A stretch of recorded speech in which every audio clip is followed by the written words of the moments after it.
Ready? Roadside emergency, please call for help.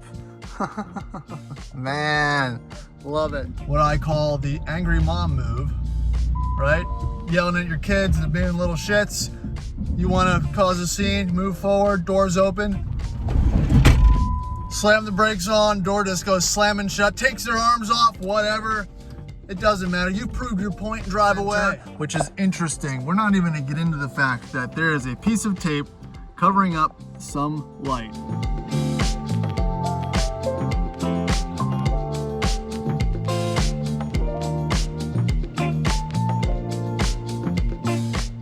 Holy shit. Well, look what just showed up literally in my driveway. I didn't think they'd actually do it, but they actually did it. It's arrived.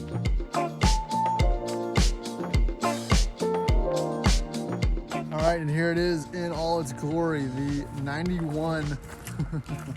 Well, it's not a Plymouth like the one that I had growing up. It's a Dodge. It's pretty much the same thing. It's the same color, different grille, slightly different headlight, turn signal schema, I guess. But it is here, and let me go ahead and tell you the story of this exact, well, how this came to be. So my high school buddies decided to be really funny after my son was born to purchase, well, it was supposed to be a surprise, but I kind of found out about it. Purchase this minivan, which is the exact Plymouth Dodge minivan that I had growing up. Not the exact one, obviously, but the same color, year. It's a 91, so they're both 91s. It's exactly as old as I am. It's 31 to whatever years old. And found it at a dealer. It's a one-owner car, dealer in Iowa, somewhere outside of Iowa City, and then flew in, bought it, drove it back to Detroit, and then from Detroit he drove it to Philadelphia. From Philadelphia they drove it down to Richmond. All right, so that's like all I know of the backstory. I mean, it was an awesome gesture. It was really hilarious. I mean, they probably had way more fun than I'll have acquiring it, driving it, 1,000 miles or whatever to get here. And obviously that adventure is going to be pretty interesting. Too bad they didn't film it. But I want to take you guys, and I'm pretty excited to walk around this minivan because the nostalgia within and the little, it's a one-owner car. Let's just put it like that. It is very original, and let's just go and dive in and check it out. So, 91 Plymouth Voyager Dodge Caravan are all the same. There was another one in there as well. Plymouth Voyager Dodge Caravan, Chrysler, Town and Country. There you go. That's the big three.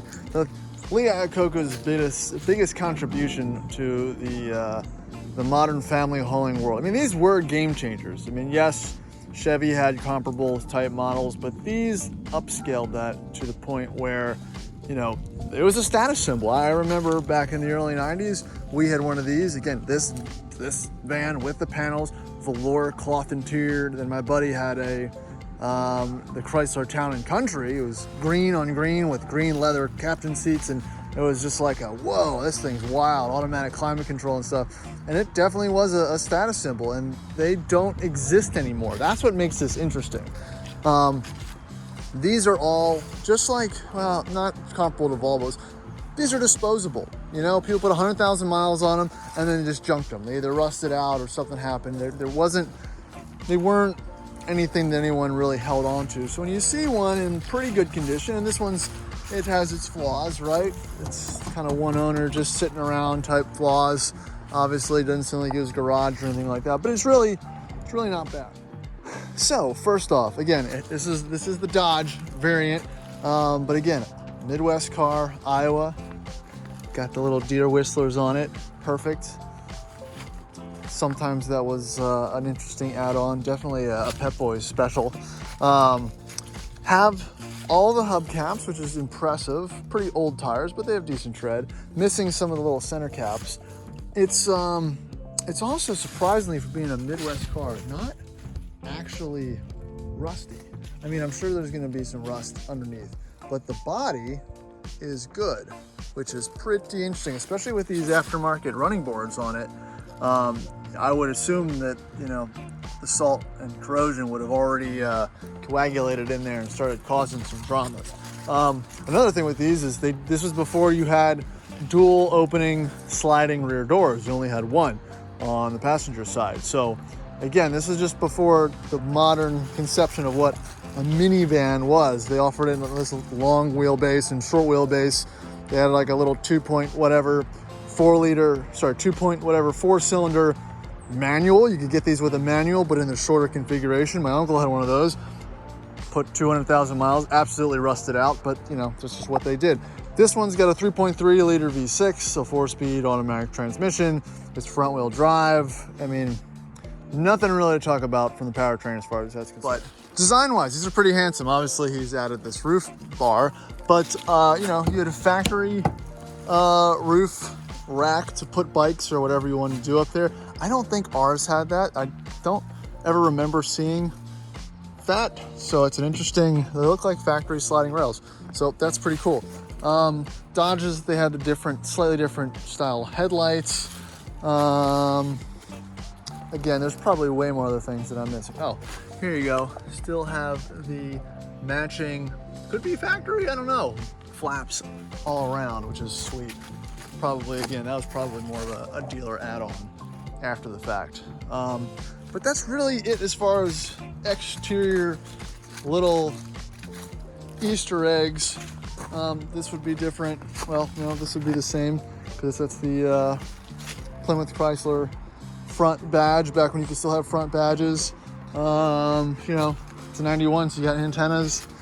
Here is the sliding door, which exposes and opens up. Oh yeah, car seats in it already. The cloth, velour, whatever you want to call it, interior here. So let's jump into that next.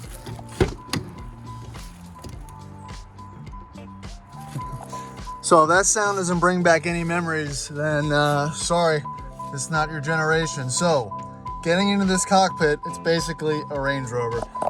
4 captain seats, you got armrests with very little wear.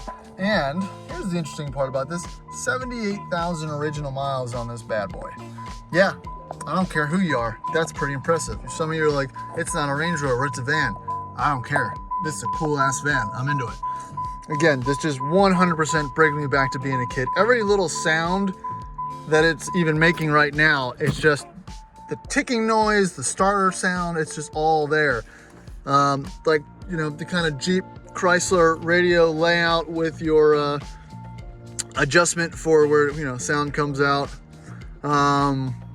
Amazingly, these buttons aren't all faded and scratched out, which usually they are.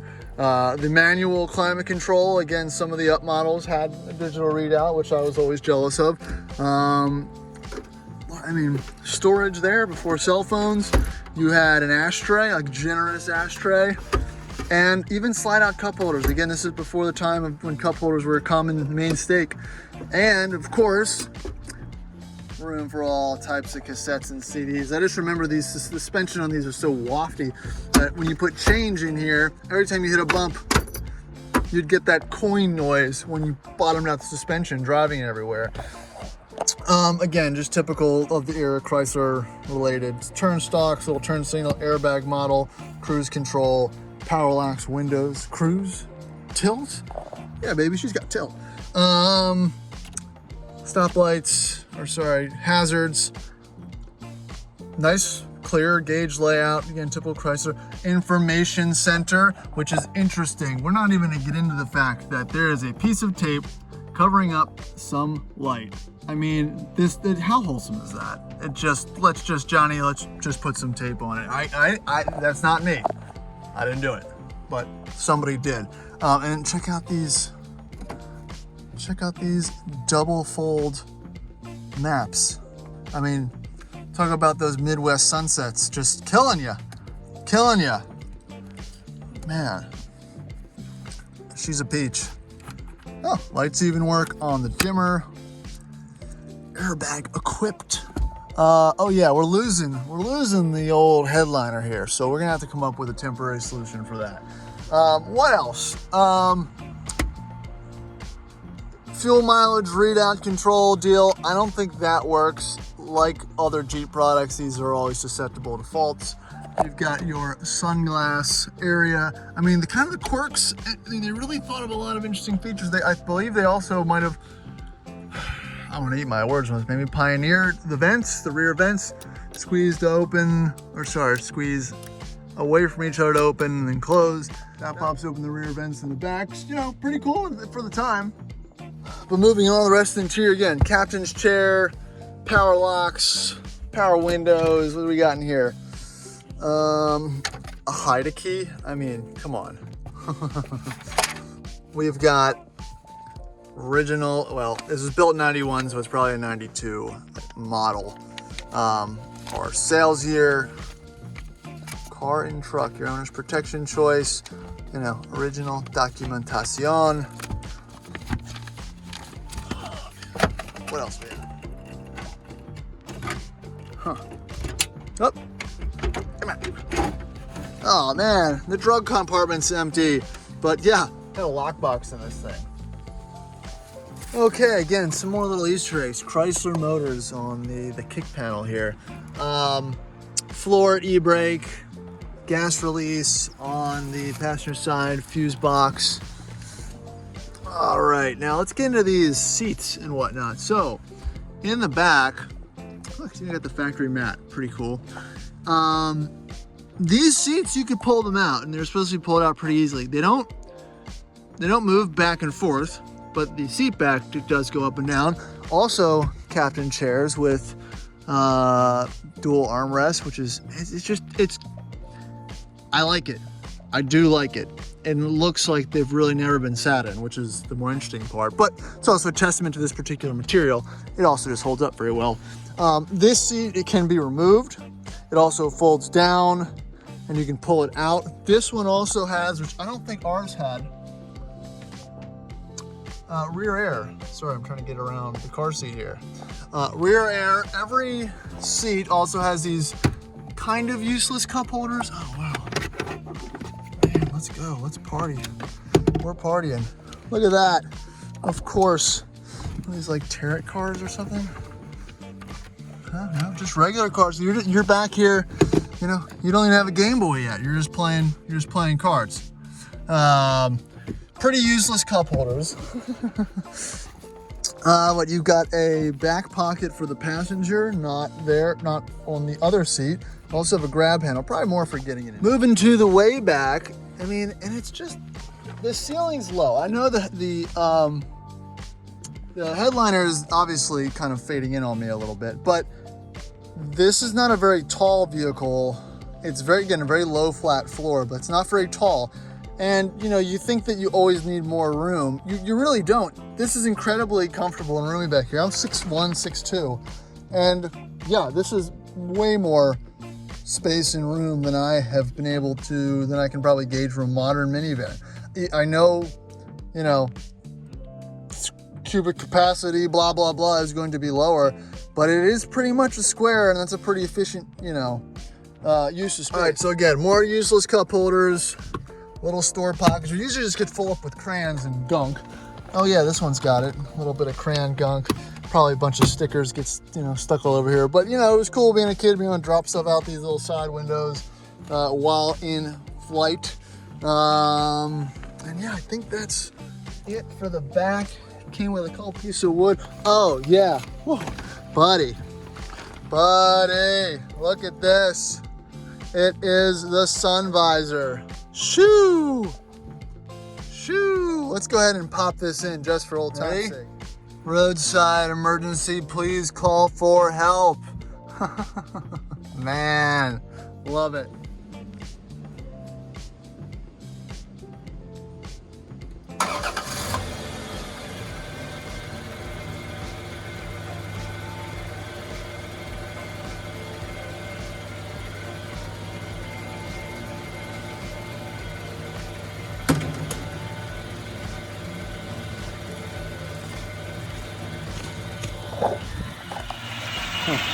Interesting design for the hood hold.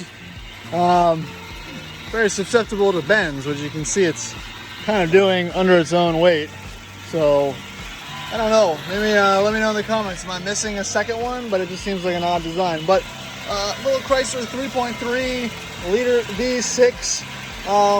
Very, very clean under here, honestly. It looks good. I feel like there's a little bit of power steering whine. But the engine bay looks good. Like I said, that kind of falls in line with a 78,000 mile vehicle. You know, I don't really see, there's nothing under here to talk about, you know, at this point. So I don't know if you're a Chrysler guy and you like this type of vintage stuff, which is weird. This is vintage, but it is. Eat your heart out. There's your factory jack. And yeah, that's really it. I don't, you know, a little valve cover gasket leak. But it's not terrible. I think that's your ABS system. I'm sure that's gonna break soon. But jumping back in. Happy little motor. You know, has a good bit of low end torque. It's not obviously fast, and I think the suspension's all the way enough that I'd be extremely afraid to drive it in such a manner, but it's I like it. I mean, how cool is this? I've never received a free car before. I think at the end of the day, it's not actually free because it'll 100% cost me money because there's already things that it needs. So, you know, thanks. They basically, instead of saving me money, have cost me money, but there's other things I could be mad at in life besides this beautiful minivan. All right, let's see what this bad boy can do. Now, one thing that's lost on modern minivans for the most part is sliding doors that aren't power. And we can do right now what I call the angry mom move, right? Yelling at your kids and being little shits. You want to cause a scene, move forward, doors open. Slam the brakes on, door just goes slamming shut, takes their arms off, whatever. It doesn't matter. You proved your point and drive away. All right. Little light on. Wonderful. Column shift, transmission, 4-speed. You've got low, third, drive / overdrive. You've got comfortable seats. You have, I'm assuming it's the ABS system making noise. And it's not all the beans, but that's 4,000 rev to 5,000. Not bad. My buddy Todd who drove it down here, actually, this was the second attempt that he made to drive it down. The first time the transmission solenoid blew up on him or fouled 2 miles from his house. This was round 2. But as far as this drive, now I've driven all types of pickup trucks, new cars, old cars. I mean, you name it. But the combination of soft, cushy early 90s suspension and velour bucket seats, it's pretty unbeatable. I mean, it's floating, and it's not a good type of float. It's pretty vague, you know. It's probably pretty unsafe. The brake pedal also does feel pretty hard, so we're just not going to look into any of those deals either because this is a safe family vehicle. All right, what else on the Chrysler van? It's just kind of fun. I mean, everyone kind of looks and smiles at you. Again, it's one of those cars like a W123 that people don't know they have a history with until they see one, and then what it'll do is it'll pretty much ignite a core memory that will bring them back to some place or time. And I think that's what's kind of cool about stuff like this that you don't see that often is you didn't know it was interesting until you saw it, and then it kind of brought back that stream of thought. So I think it's interesting to be kind of part of that reigniting of such a thing. What else? I probably should check the tires for air. I have not done that. Definitely pulls a little bit to the left, but you know, it tracks fine. It drives fine. I'm on Riverside with some bumps. Didn't really bottom out, but it's still bouncing after that first little bump. So probably needs front struts. And this is what I'm saying. All I'm doing is creating a mental list of things that will actually cost me money. But at the end of the day, I do have another excuse to go to the junkyard to search for parts for this, which in my world is not a terrible thing. I don't think you're going to find many of these in a junkyard because they've already been scrapped, but that's a problem for tomorrow. So what do I do with this? I can't sell a car that was given to me for free. I really can't give it away just yet. It needs to do something, and it needs to serve a purpose. I have too many cars. So that's gonna be an unanswered question, at least for now. I think what I'm gonna do now is just drive around and enjoy it until something happens, which hopefully it won't. And then we'll go from there. Maybe this will be the gift that keeps on giving when people in my friend group or family group eventually have additional children. They might be gifted said van. If you have ideas for this van, drop it in the comments. But I think it's going to get put onto the daily rotation and just kind of driven around. I don't think it's worth, I can't really restore it. I think I showed some of the paint on the hood and the roof is peeling off, so financially it's not really viable to do that. The headliner's kind of shot, and everything else is in decent condition. I think I need a turn signal or so, but you know, I think it's just something I'm not going to worry about, and being able to drive around something you don't worry about is one of the greatest luxuries in life, if you don't have a lot of money. All right, that's going to wrap this up for the free van special. I appreciate you guys watching. I hope you're as excited about this van as I am. It's not a Range Rover, but I think it's still pretty damn cool, and it's worth hanging out and keeping on the channel for a little bit. Definitely gonna be more van content. Probably not gonna be working on it so much. It's probably more bringing it places. I think that's kind of where what category this falls into. Definitely a Cars and Coffee contender. So if you're in the Richmond area, you'll probably see it out at the next couple events. And yeah, I think we're just gonna roll with the rest of the van stuff. I think as far as upcoming videos, it's gonna be more of me working on the floor pans of the Range Rover Classic and getting rid of some of the other terrible purchase LR3s that we have as well. So if you like that kind of stuff and you're into it, please like, subscribe, do all that awesome stuff on YouTube. It helps support me to continue doing this. I don't really make any money, but it is fun to make videos for you guys. So please like, subscribe, do all that stuff, fun stuff alone. We'll see you in the next video. Thank you.